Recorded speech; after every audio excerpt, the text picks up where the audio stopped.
The Adventures of Sherlock Holmes by Sir Arthur Conan Doyle. Read by Felix Carmichael. Adventure 1. A Scandal in Bohemia. To Sherlock Holmes, she is always the woman. I have seldom heard him mention her under any other name. In his eyes, she eclipses and predominates the whole of her sex.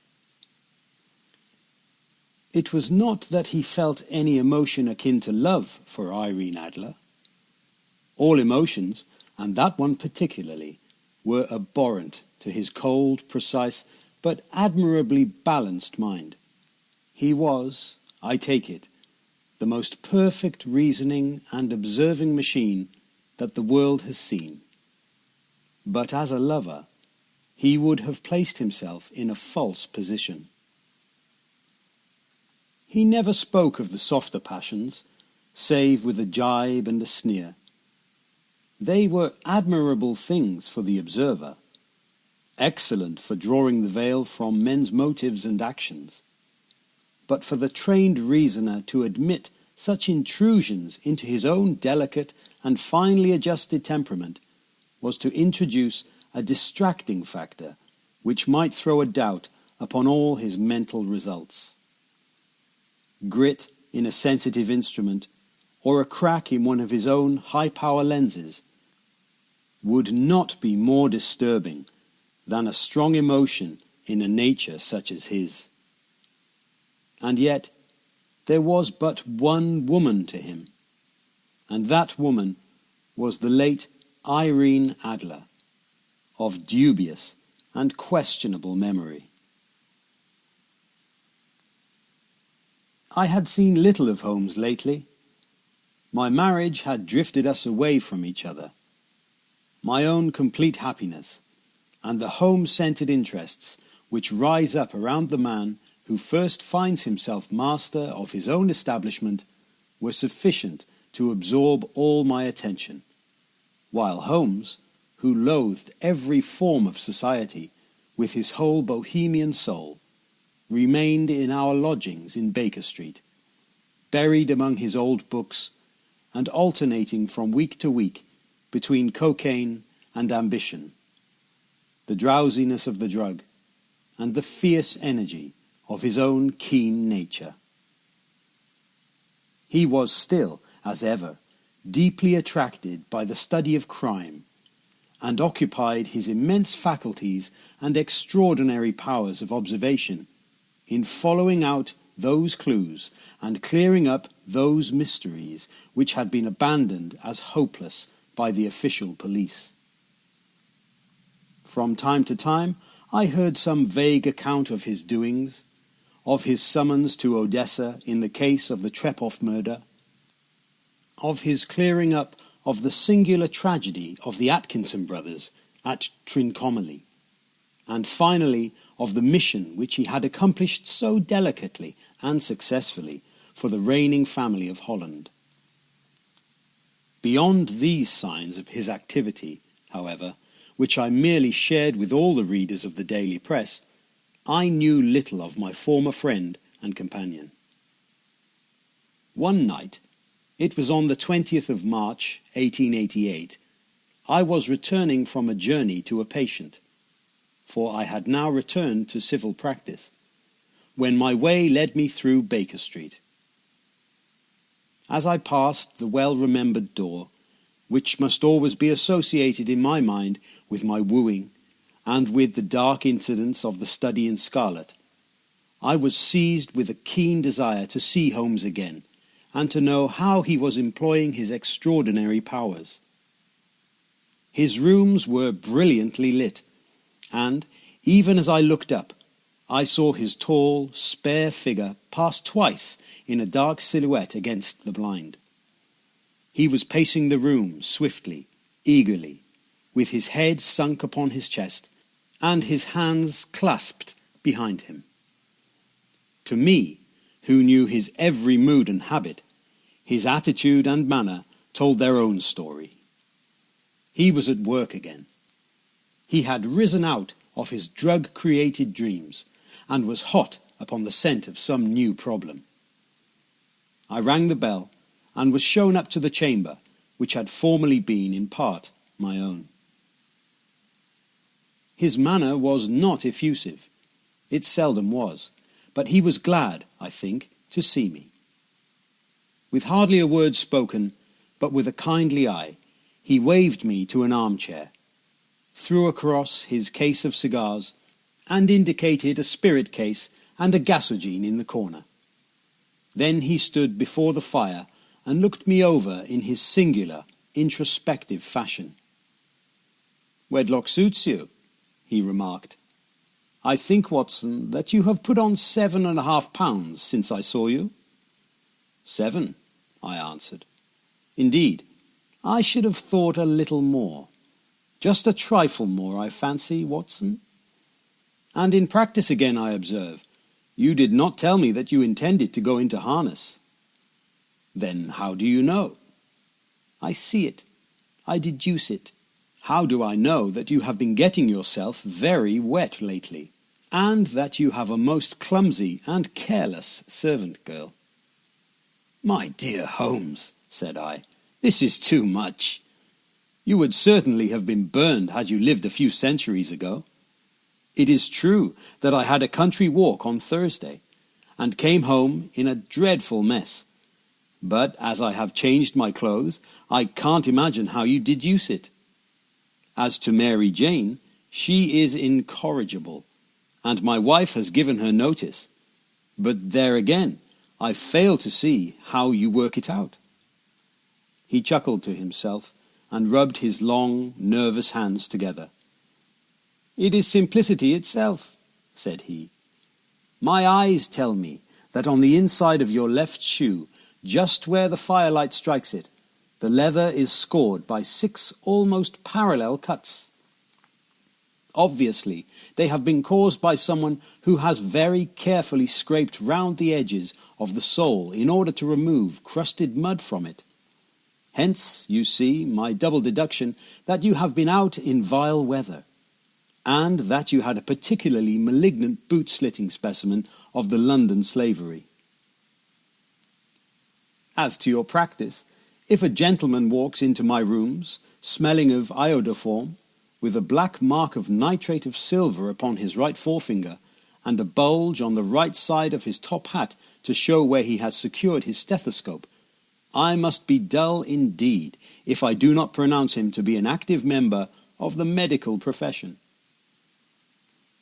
I could not help laughing at the ease with which he explained his process of deduction. "When I hear you give your reasons," I remarked, "the thing always appears to me to be so ridiculously simple that I could easily do it myself, though at each successive instance of your reasoning I am baffled until you explain your process. And yet I believe that my eyes are as good as yours."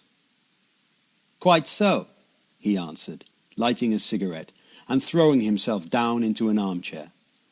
"You see, but you do not observe. The distinction is clear. For example, you have frequently seen the steps which lead up from the hall to this room?" "Frequently. How often?" "Well, some hundreds of times." "Then how many are there?" "How many? I don't know." "Quite so. You have not observed, and yet you have seen. That is just my point. Now I know that there are 17 steps because I have both seen and observed. By the way, since you are interested in these little problems, and since you are good enough to chronicle 1 or 2 of my trifling experiences, you may be interested in this." He threw over a sheet of thick, pink-tinted notepaper, which had been lying open upon the table. "It came by the last post," said he. "Read it aloud." The note was undated, and without either signature or address. "There will call upon you tonight at 7:45, it said, "a gentleman who desires to consult you upon a matter of the very deepest moment. Your recent services to one of the royal houses of Europe have shown that you are one who may safely be trusted with matters which are of an importance which can hardly be exaggerated. This account of you we have from all quarters received. Be in your chamber then at that hour, and do not take it amiss if your visitor wears a mask." "This is indeed a mystery," I remarked. "What do you imagine that it means?" "I have no data yet. It is a capital mistake to theorize before one has data. Insensibly, one begins to twist the facts to suit theories, instead of theories to suit facts. But the note itself, what do you deduce from it?" I carefully examined the writing and the paper upon which it was written.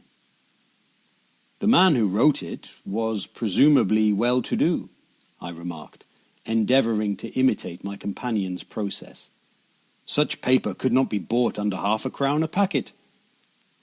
"It is peculiarly strong and stiff." "Peculiar, that is the very word," said Holmes. "It is not an English paper at all. Hold it up to the light." I did so, and saw a large E with a small G and P, and a large G with a small T woven into the texture of the paper. "What do you make of that?" asked Holmes. "The name of the maker, no doubt, or his monogram rather." "Not at all. The G with the small T stands for Gesellschaft, which is the German for company. It is a customary contraction, like our Co. P, of course, stands for Papier. Now for the EG. Let us glance at our Continental Gazette." He took down a heavy brown volume from his shelves. Eglonitz, here we are, Egria. It is in a German-speaking country, in Bohemia, not far from Karlsbad. Remarkable as being the scene of the death of Wallenstein, and for its numerous glass factories and paper mills. Ha, my boy, what do you make of that?" His eyes sparkled, and he sent up a great blue triumphant cloud from his cigarette. "The paper was made in Bohemia," I said. "Precisely, and the man who wrote the note is a German. Do you note the peculiar construction of the sentence? This account of you we have from all quarters received. A Frenchman or a Russian could not have written that. It is the German who is so uncourteous to his verbs. It only remains, therefore, to discover what is wanted by this German, who writes upon Bohemian paper and prefers wearing a mask to showing his face. And here he comes, if I am not mistaken, to resolve all our doubts." As he spoke, there was the sharp sound of horses' hoofs and grating wheels against the curb, followed by a sharp pull at the bell. Holmes whistled. "A pair, by the sound," said he. "Yes," he continued, glancing out of the window. "A nice little broom and a pair of beauties. 150 guineas apiece. There's money in this case, Watson, if there's nothing else." "I think that I had better go, Holmes." "Not a bit, Doctor. Stay where you are. I am lost without my Boswell, and this promises to be interesting. It would be a pity to miss it." "But your client?" "Never mind him. I may want your help, and so may he. Here he comes. Sit down in that armchair, Doctor, and give us your best attention."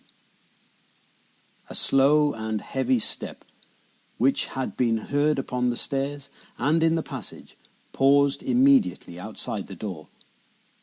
Then there was a loud and authoritative tap. "Come in," said Holmes. A man entered, who could hardly have been less than 6 feet 6 inches in height, with the chest and limbs of a Hercules. His dress was rich, with a richness which would, in England, be looked upon as akin to bad taste. Heavy bands of astrakhan were slashed across the sleeves and fronts of his double-breasted coat, while the deep blue cloak which was thrown over his shoulders was lined with flame-coloured silk and secured at the neck with a brooch which consisted of a single flaming beryl. Boots which extended halfway up his calves and which were trimmed at the tops with rich brown fur completed the impression of barbaric opulence which was suggested by his whole appearance. He carried a broad-brimmed hat in his hand, while he wore across the upper part of his face, extending down past the cheekbones, a black vizard mask, which he had apparently adjusted that very moment, for his hand was still raised to it as he entered. From the lower part of the face he appeared to be a man of strong character, with a thick hanging lip and a long, straight chin, suggestive of resolution pushed to the length of obstinacy. "You had my note?" he asked, with a deep, harsh voice and a strongly marked German accent. "I told you that I would call." He looked from one to the other of us, as if uncertain which to address. "Pray take a seat," said Holmes. "This is my friend and colleague, Dr. Watson, who is occasionally good enough to help me in my cases.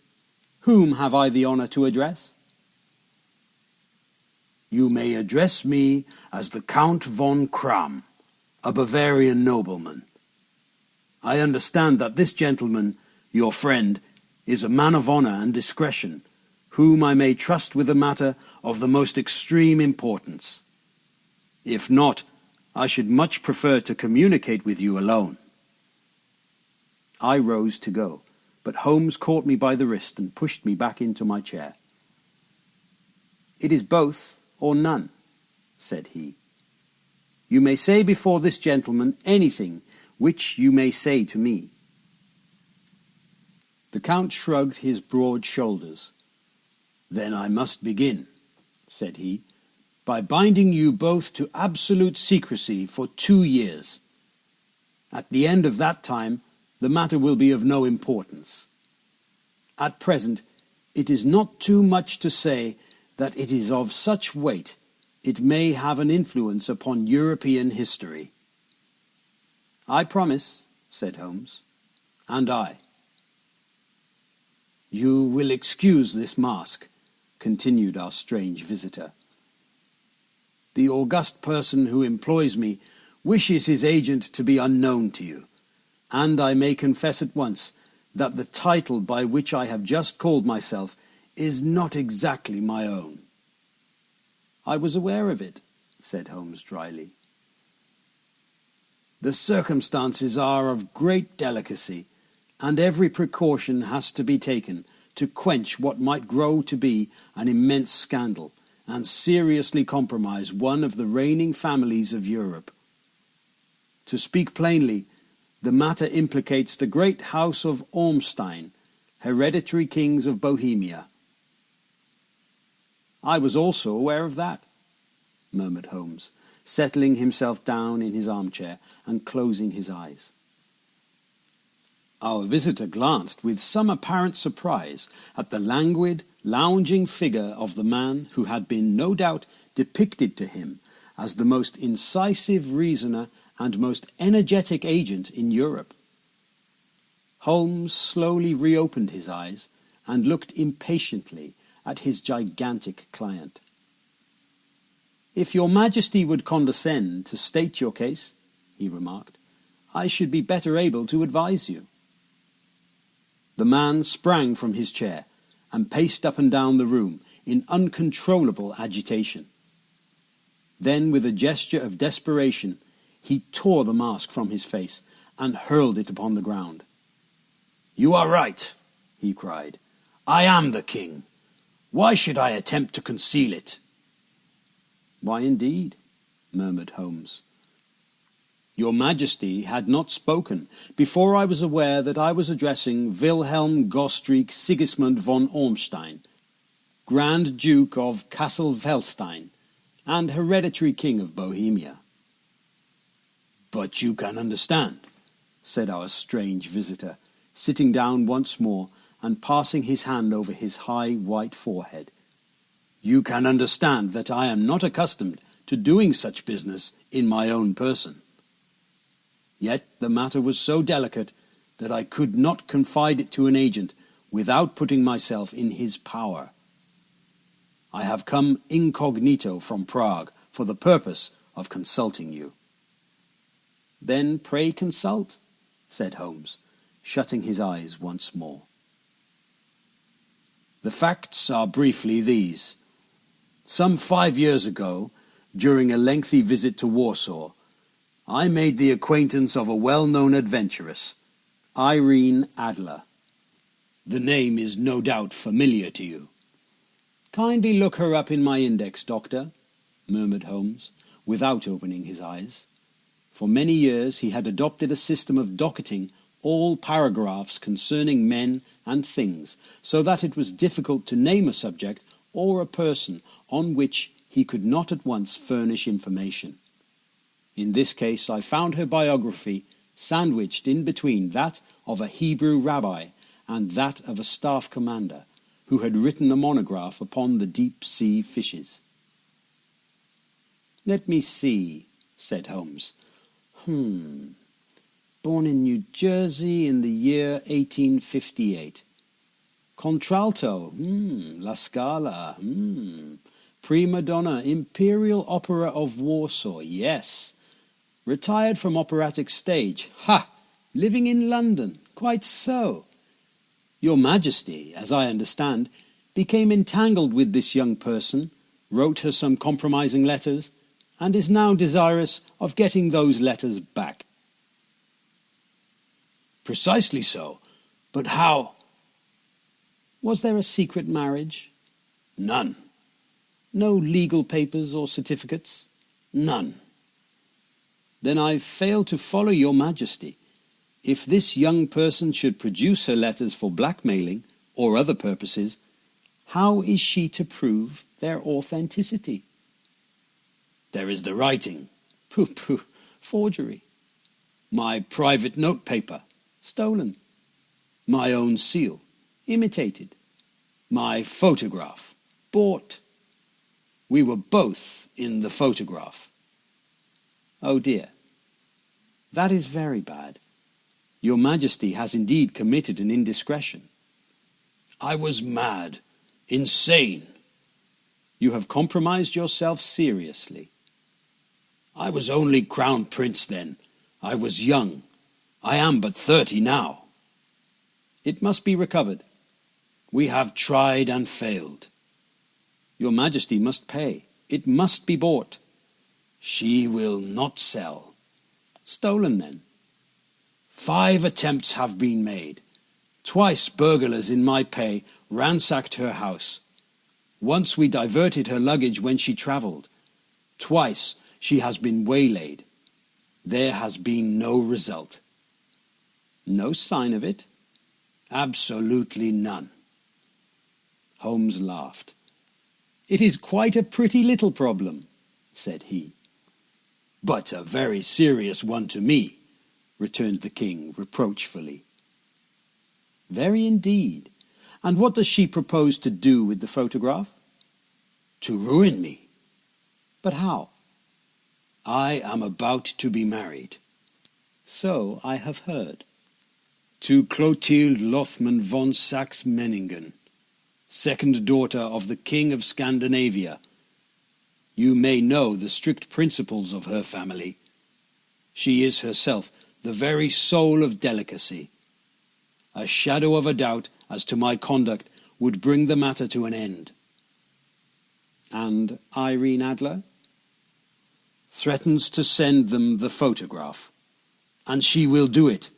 I know that she will do it. You do not know her, but she has a soul of steel. She has the face of the most beautiful of women, and the mind of the most resolute of men. Rather than I should marry another woman, there are no lengths to which she would not go. None. You are sure that she has not sent it yet? I am sure. And why? Because she has said that she would send it on the day when the betrothal was publicly proclaimed. That will be next Monday. Oh, then we have 3 days yet, said Holmes with a yawn. That is very fortunate, as I have 1 or 2 matters of importance to look into just at present. Your Majesty will, of course, stay in London for the present?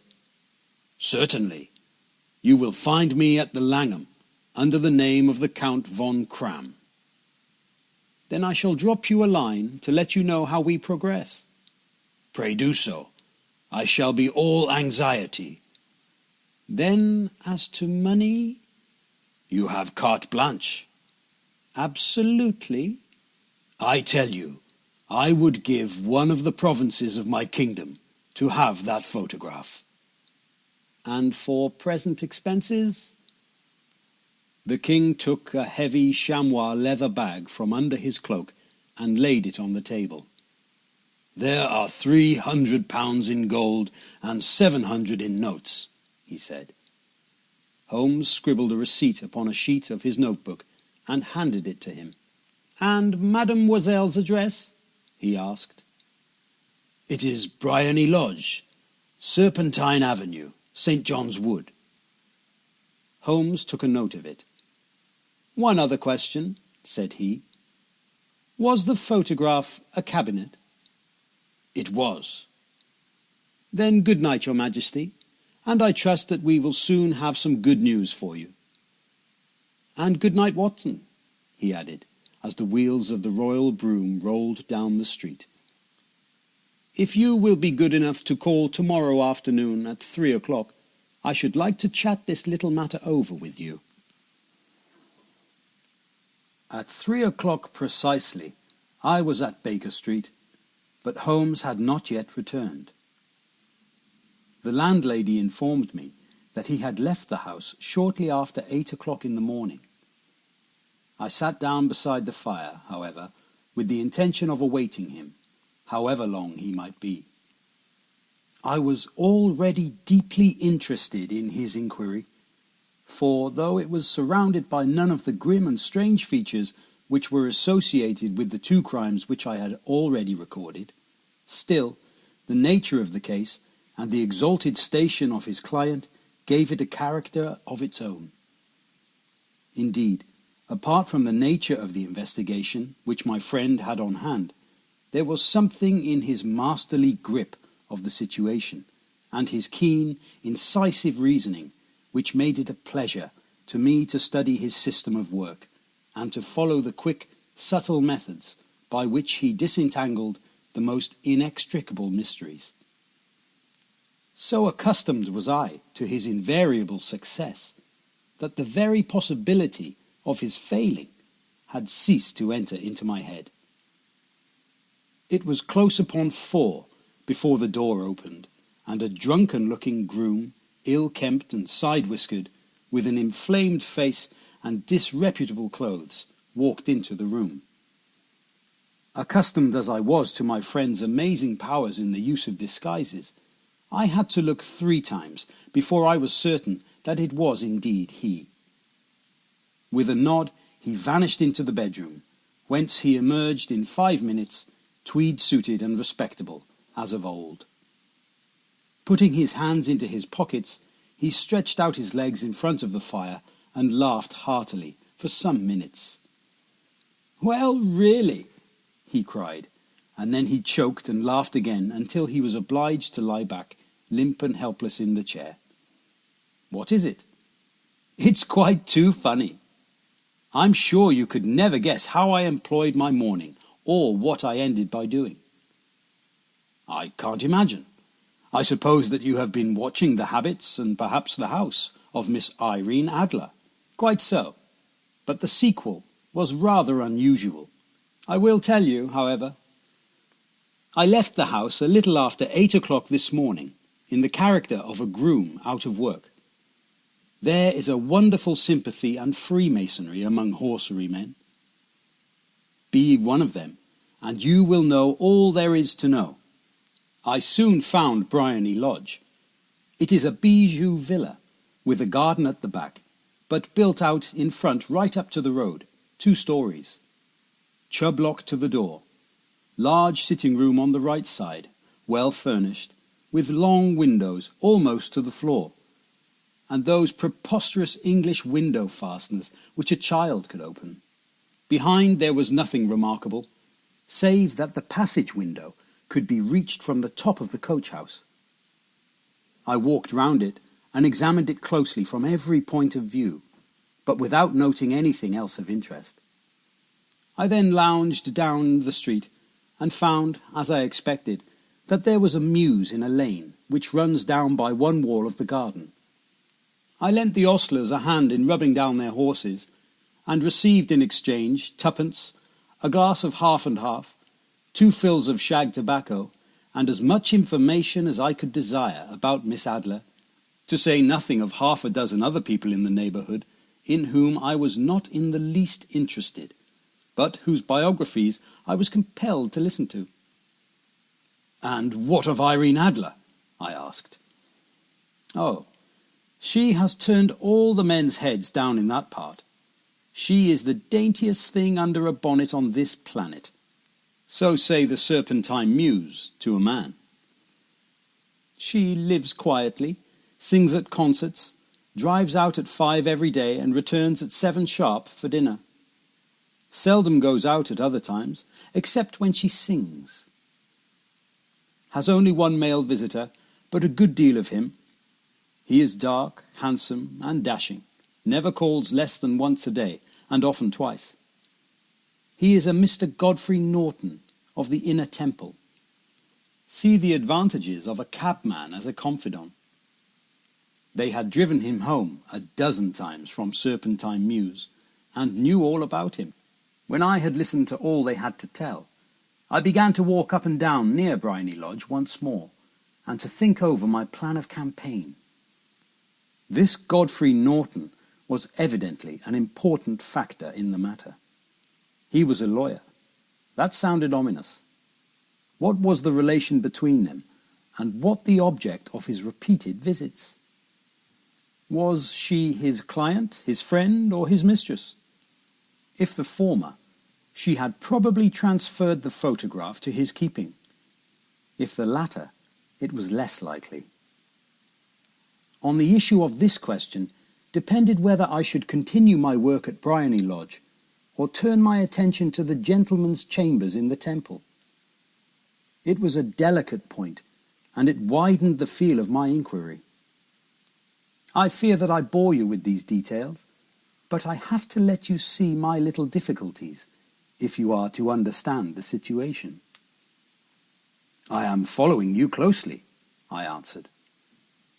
I was still balancing the matter in my mind when a hansom cab drove up to Bryony Lodge, and a gentleman sprang out.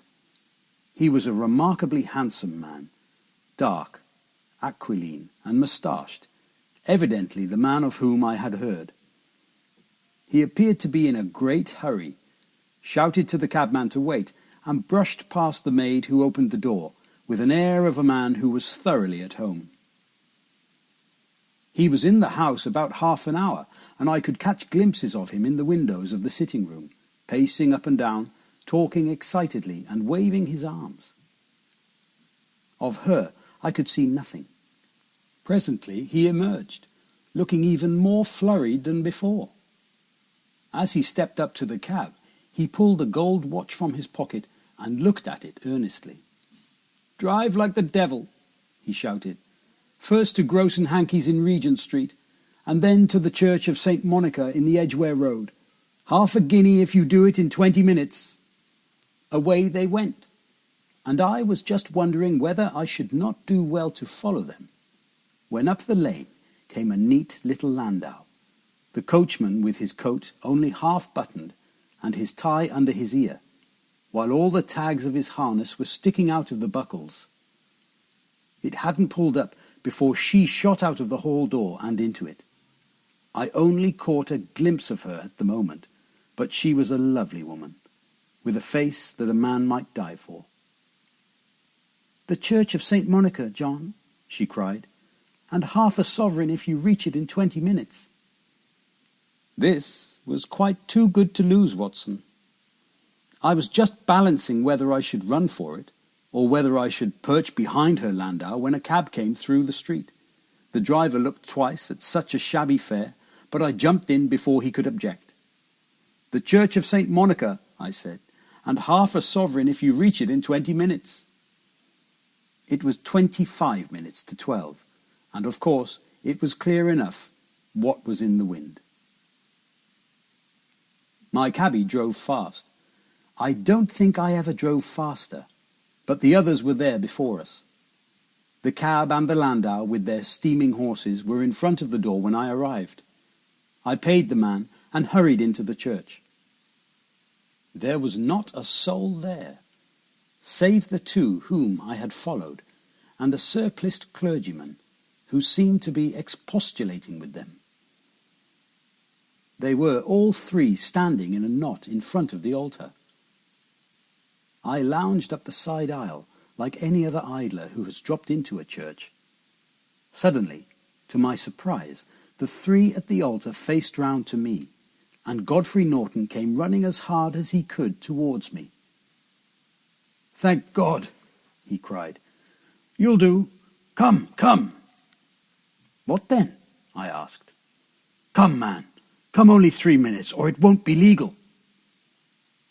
I was half dragged up to the altar, and before I knew where I was, I found myself mumbling responses which were whispered in my ear, and vouching for things of which I knew nothing, and generally assisting in the secure tying up of Irene Adler, spinster, to Godfrey Norton, bachelor. It was all done in an instant, and there was the gentleman thanking me on the one side, and the lady on the other, while the clergyman beamed on me in front.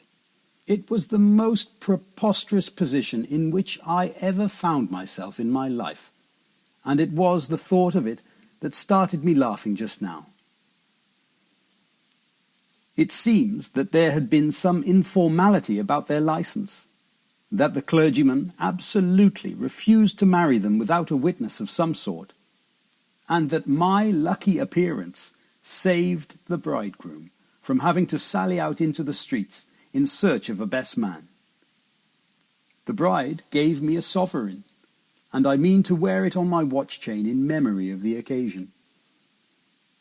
"This is a very unexpected turn of affairs," said I.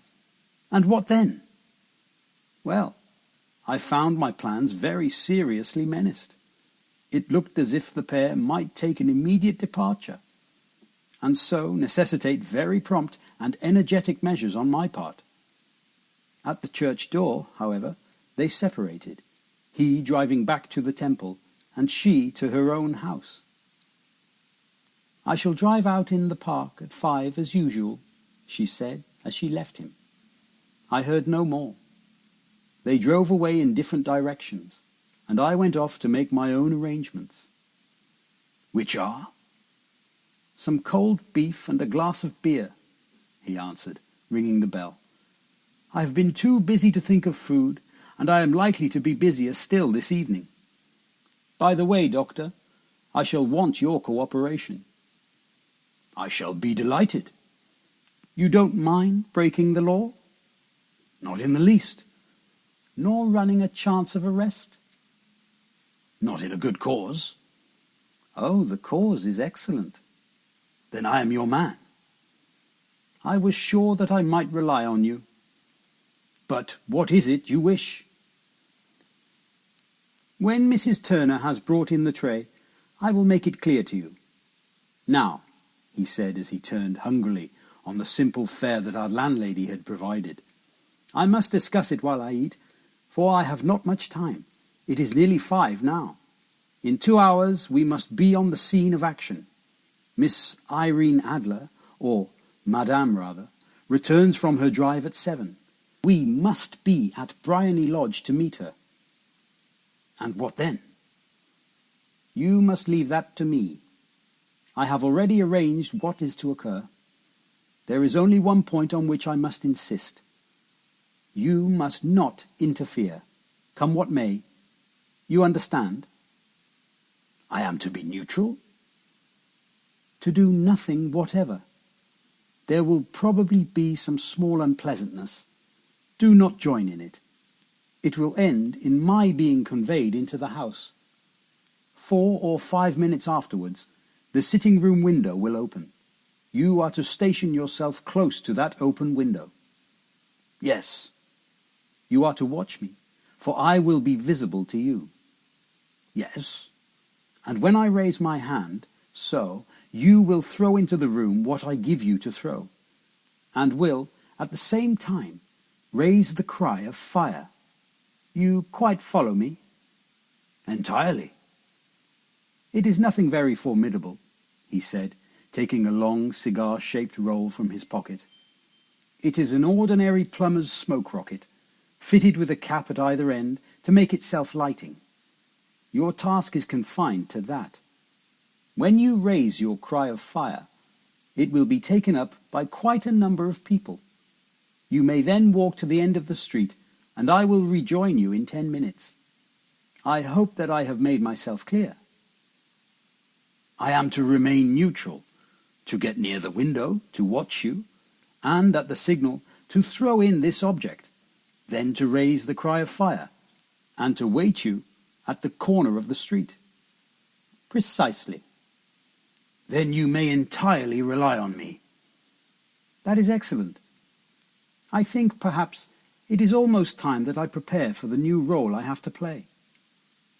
He disappeared into his bedroom and returned in a few minutes in the character of an amiable and simple-minded nonconformist clergyman. His broad black hat, his baggy trousers, his white tie, his sympathetic smile, and general look of peering and benevolent curiosity were such as Mr. John Hare alone could have equalled. It was not merely that Holmes changed his costume.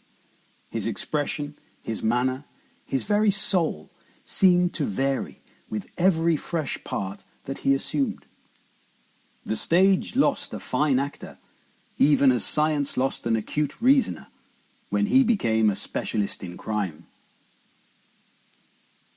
It was 6:15 when we left Baker Street, and it still wanted 10 minutes to the hour when we found ourselves in Serpentine Avenue.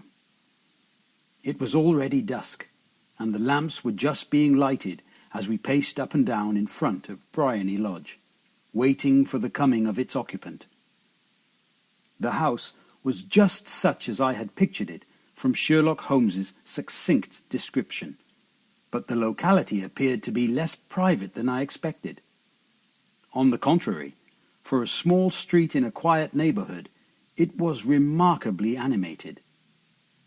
There was a group of shabbily dressed men smoking and laughing in a corner, a scissors grinder with his wheel, 2 guardsmen who were flirting with a nurse girl, and several well-dressed young men who were lounging up and down with cigars in their mouths. "You see," remarked Holmes as we paced to and fro in front of the house, "this marriage rather simplifies matters. The photograph becomes a double-edged weapon now. The chances are that she would be as averse to its being seen by Mr. Godfrey Norton as our client is to its coming to the eyes of his princess. Now the question is, where are we to find the photograph? Where indeed? It is most unlikely that she carries it about with her. It is cabinet size, too large for easy concealment about a woman's dress. She knows that the king is capable of having her waylaid and searched. 2 attempts of the sort have already been made. We may take it, then, that she does not carry it about with her. Where, then? Her banker or her lawyer. There is that double possibility. But I am inclined to think neither. Women are naturally secretive, and they like to do their own secreting.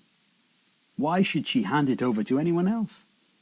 She could trust her own guardianship, but she could not tell what indirect or political influence might be brought to bear upon a businessman. Besides, remember that she had resolved to use it within a few days. It must be where she can lay her hands upon it. It must be in her own house. But it has twice been burgled. Pshaw! They did not know how to look. But how will you look? I will not look. What then? I will get her to show me. But she will refuse. She will not be able to. But I hear the rumble of wheels. It is her carriage. Now, carry out my orders to the letter. As he spoke, the gleam of the sidelights of a carriage came round the curve of the avenue. It was a smart little landau, which rattled up to the door of Bryony Lodge. As it pulled up, one of the loafing men at the corner dashed forward to open the door in the hope of earning a copper, but was elbowed away by another loafer, who had rushed up with the same intention. A fierce quarrel broke out, which was increased by the two guardsmen, who took sides with one of the loungers, and by the scissors grinder, who was equally hot upon the other side. A blow was struck, and in an instant the lady, who had stepped from her carriage, was the centre of a little knot of flushed and struggling men, who struck savagely at each other with their fists and sticks. Holmes dashed into the crowd to protect the lady, but just as he reached her, he gave a cry and dropped to the ground, with the blood running freely down his face. At his fall, the guardsmen took to their heels in one direction, and the loungers in the other, while a number of better-dressed people, who had watched the scuffle without taking part in it, crowded in to help the lady and to attend to the injured man. Irene Adler, as I will still call her, had hurried up the steps, but she stood at the top with her superb figure outlined against the light of the hall, looking back into the street. "Is the poor gentleman much hurt?" she asked. "He is dead," cried several voices. No, there's life in him," shouted another. "But he'll be gone before you can get him to hospital." "He's a brave fellow," said a woman. "They would have had the lady's purse and watch if it hadn't been for him. They were a gang, and a rough one too. Ah, he's breathing now." "He can't lie in the street. May we bring him in, ma'am?" "Surely. Bring him into the sitting-room. There is a comfortable sofa. This way, please." Slowly and solemnly he was borne into Bryony Lodge and laid out in the principal room, while I still observed the proceedings from my post by the window. The lamps had been lit, but the blinds had not been drawn, so that I could see Holmes as he lay upon the couch. I do not know whether he was seized with compunction at that moment for the part he was playing, but I know that I never felt more heartily ashamed of myself in my life than when I saw the beautiful creature against whom I was conspiring, or the grace and kindliness with which she waited upon the injured man. And yet it would be the blackest treachery to Holmes to draw back now from the part which he had entrusted to me. I hardened my heart and took the smoke rocket from under my ulster. After all, I thought, we are not injuring her. We are preventing her from injuring another. Holmes had sat up upon the couch, and I saw him motion like a man who is in need of air. A maid rushed across and threw open the window. At the same instant I saw him raise his hand, and at the signal I tossed my rocket into the room with a cry of "Fire!" The word was no sooner out of my mouth than the whole crowd of spectators, well-dressed and ill, gentlemen, ostlers, and servant maids, joined in a general shriek of "Fire!" Thick clouds of smoke curled through the room and out at the open window. I caught a glimpse of rushing figures, and a moment later the voice of Holmes from within, assuring them that it was a false alarm. Slipping through the shouting crowd, I made my way to the corner of the street, and in 10 minutes was rejoiced to find my friend's arm in mine and to get away from the scene of uproar. We walked swiftly and in silence for some few minutes until we had turned down one of the quiet streets which led towards the Edgware Road. "You did it very nicely, Doctor," he remarked. "Nothing could have been better. It is all right." "You have the photograph?" "I know where it is." "And how did you find out?" "She showed me, as I told you she would." "I am still in the dark." "I do not wish to make a mystery," said he, laughing. "The matter was perfectly simple. You of course saw that everyone in the street was an accomplice. They were all engaged for the evening." "I guessed as much." "Then, when the row broke out, I had a little moist red paint in the palm of my hand. I rushed forward, fell down, clapped my hand to my face, and became a piteous spectacle. It is an old trick." "That also I could fathom."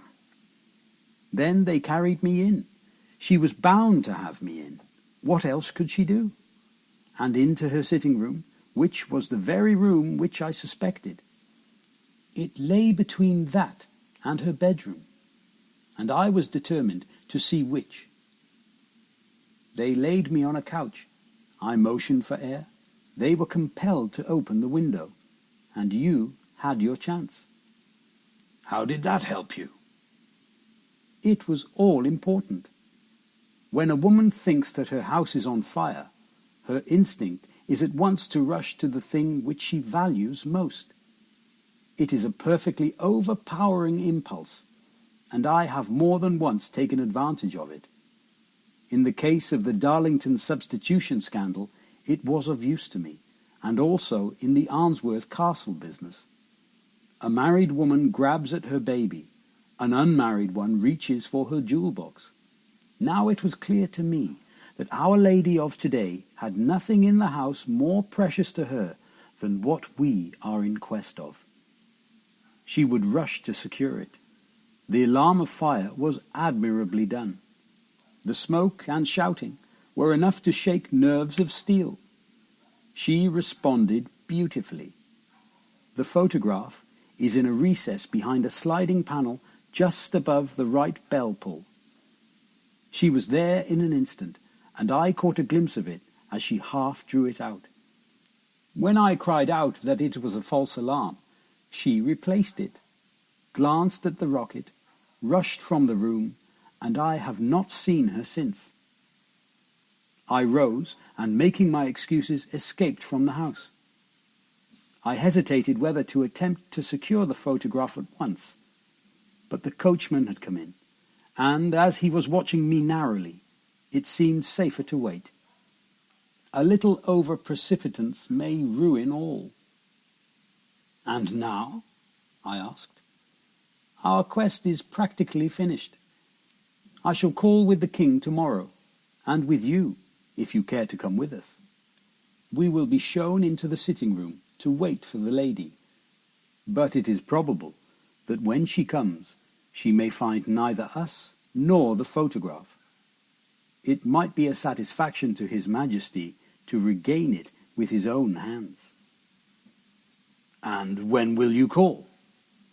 "At 8 in the morning. She will not be up, so that we shall have a clear field. Besides, we must be prompt, for this marriage may mean a complete change in her life and habits. I must wire to the king without delay." We had reached Baker Street and had stopped at the door. He was searching his pockets for the key when someone passing said, "Good night, Mr. Sherlock Holmes."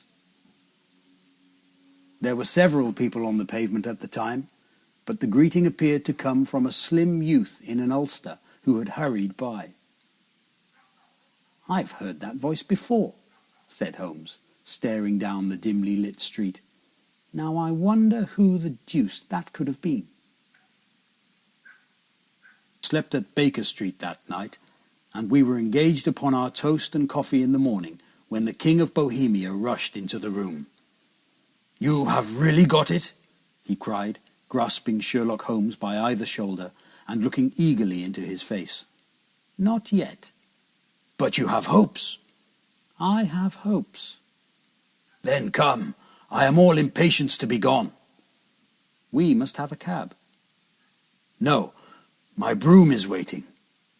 "Then that will simplify matters." We descended and started off once more for Briony Lodge. "Irene Adler is married," remarked Holmes. "Married? When?" "Yesterday." "But to whom?" "To an English lawyer named Norton." "But she could not love him." "I am in hopes that she does." "And why in hopes?" "Because it would spare your Majesty all fear of future annoyance. If the lady loves her husband, she does not love your Majesty. If she does not love your Majesty, there is no reason why she should interfere with your Majesty's plan."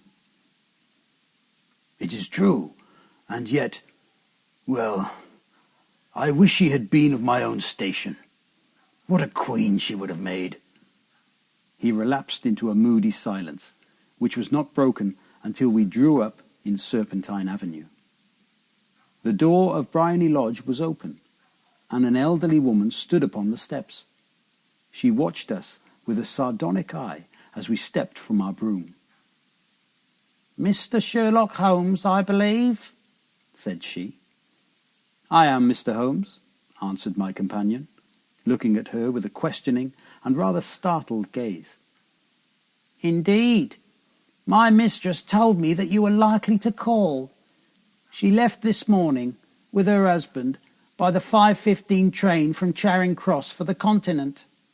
"What?" Sherlock Holmes staggered back, white with chagrin and surprise. "Do you mean that she has left England?"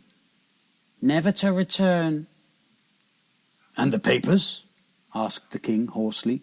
"All is lost." "We shall see." He pushed past the servant and rushed into the drawing-room, followed by the king and myself.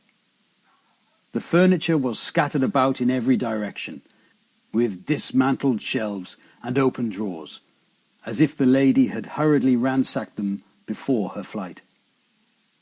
Holmes rushed at the bell-pull, tore back a small sliding shutter, and, plunging in his hand, pulled out a photograph and a letter. The photograph was of Irene Adler herself, in evening dress. The letter was superscribed to Sherlock Holmes, Esquire, to be left till called for. My friend tore it open, and we all three read it together. It was dated at midnight of the preceding night, and ran in this way. "My dear Mr. Sherlock Holmes, you really did it very well. You took me in completely. Until after the alarm of fire, I had not a suspicion. But then, when I found how I had betrayed myself, I began to think. I had been warned against you months ago. I had been told that, if the king employed an agent, it would certainly be you, and your address had been given to me.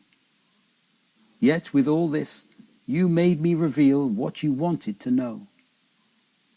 Even after I became suspicious, I found it hard to think evil of such a dear, kind old clergyman. But you know, I have been trained as an actress myself. Male costume is nothing new to me. I often take advantage of the freedom which it gives. I sent John the coachman to watch you, ran upstairs, got into my walking clothes, as I call them, and came down just as you departed. Well, I followed you to your door, and so made sure that I was really an object of interest to the celebrated Mr. Sherlock Holmes. Then I, rather imprudently, wished you good night, and started for the temple to see my husband. We both thought the best resource was flight, when pursued by so formidable an antagonist. So you will find the nest empty when you call tomorrow. As to the photograph, your client may rest in peace. I love and am loved by a better man than he. The king may do what he will without hindrance from one whom he has cruelly wronged. I keep it only to safeguard myself and to preserve a weapon which will always secure me from any steps which he might take in the future. I leave a photograph which he might care to possess, and I remain, dear Mr. Sherlock Holmes, very truly yours, Irene Norton, née Adler. What a woman! Oh, what a woman! Cried the King of Bohemia, when we had all three read this epistle. Did I not tell you how quick and resolute she was? Would she not have made an admirable queen? Is it not a pity that she was not on my level? From what I have seen of the lady, she seems indeed to be on a very different level to your Majesty, said Holmes coldly. I am sorry that I have not been able to bring your Majesty's business to a more successful conclusion. On the contrary, my dear sir, cried the king, nothing could be more successful. I know that her word is inviolate. The photograph is now as safe as if it were in the fire. I am glad to hear your Majesty say so. I am immensely indebted to you. Pray tell me, in what way can I reward you? This ring? He slipped an emerald snake ring from his finger and held it out upon the palm of his hand. Your Majesty has something which I should value even more highly, said Holmes. You have but to name it. This photograph. The king stared at him in amazement. Irene's photograph? He cried. Certainly, if you wish it. I thank your Majesty. Then there is no more to be done in the matter. I have the honour to wish you a very good morning. He bowed, and turning away without observing the hand which the king had stretched out to him, he set off in my company for his chambers. And that was how a great scandal threatened to affect the kingdom of Bohemia, and how the best plans